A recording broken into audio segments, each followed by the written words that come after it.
একাধিকবার আবেদন করেও বার্ধক্য ভাতা পাচ্ছেন না বালুরঘাট শহরের একাধিক প্রবীণ বাসিন্দা। বালুরঘাট পুরসভার বেশ কিছু ওয়ার্ডে এমন ঘটনা সামনে আসতেই দেখা দিয়েছে ক্ষোভ। সরকারি নিয়ম অনুযায়ী 60 বছরের ঊর্ধ্বে প্রবীণরা বার্ধক্য ভাতা বা বৃদ্ধ ভাতা পাওয়ার উপযোগী। সরকারি নির্দেশিকা অনুযায়ী যোগ্য হলেই মিলবে ভাতা। ভাতা পাওয়ার ক্ষেত্রে উপভোক্তাকে আবেদন করতে হবে। মাসে 1000 টাকা করে সরকারি ভাতা দেওয়া হয়। শহরের অনেকে ভাতা পেলেও এখনো বহু যোগ্য প্রবীণরা ভাতা পাচ্ছেন না বলে অভিযোগ। 3 মাস যা সাড়ে কোনো পাইনি, আবেদন করেছি, গেলাম তো কত টাকা ঢোকে না, ঘুরে আসবে।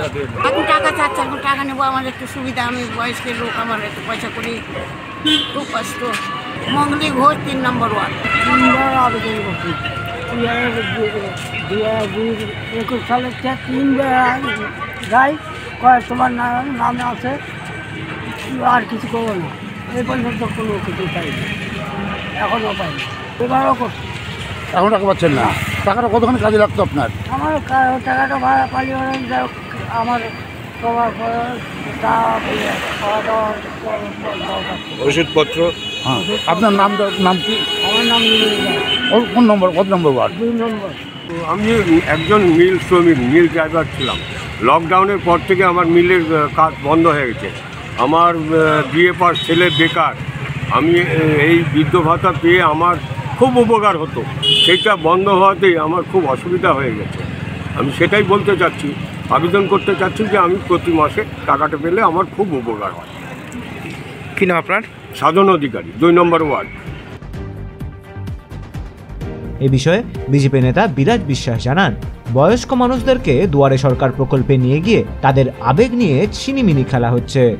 শহরের বহু মানুষ এই ভাতা থেকে বঞ্চিত রয়েছে। বিষয়টা হচ্ছে, আমরা দীর্ঘদিন থেকেই বিষয়টা খেয়াল করছি যে দুয়ারে সরকারের নামক যে মানুষকে ভাওতাবাজির একটা আখড়া তৈরি হয়ে উঠেছে। আমরা মাননীয় মুখ্যমন্ত্রীর কাছে আবেদন করব যে এই যে বয়স্ক মানুষগুলো, অসহায় মানুষগুলো, তাদের এইভাবে দুয়ারে সরকারে টেনে নিয়ে গিয়ে তাদের আবেগ নিয়ে ছিনিমিনি খেলবেন না।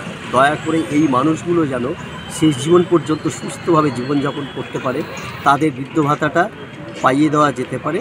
সেই জন্যই মুখ্যমন্ত্রীর কাছে আবেদন রাখছি যে আপনারা বিষয়টা দেখুন, যাতে এই মানুষগুলো তাদের এই দুরবস্থা থেকে বেরিয়ে আসতে পারে। আপনার নাম? আমার নাম বিরাজ বিশ্বাস। অন্যদিকে এই বিষয়ে বালুরঘাট পুরসভার পুরপ্রধান অশোক মিত্র জানান, যারা এখনো ভাতা পাননি তাদের অনেকেরই হিয়ারিং শুরু হয়ে গিয়েছে। খুব তাড়াতাড়ি তারাও ভাতা পাবেন, সেই প্রস্তুতি চলছে। বালুরঘাট থেকে রূপক সরকারের রিপোর্ট, উত্তরবঙ্গ সংবাদ।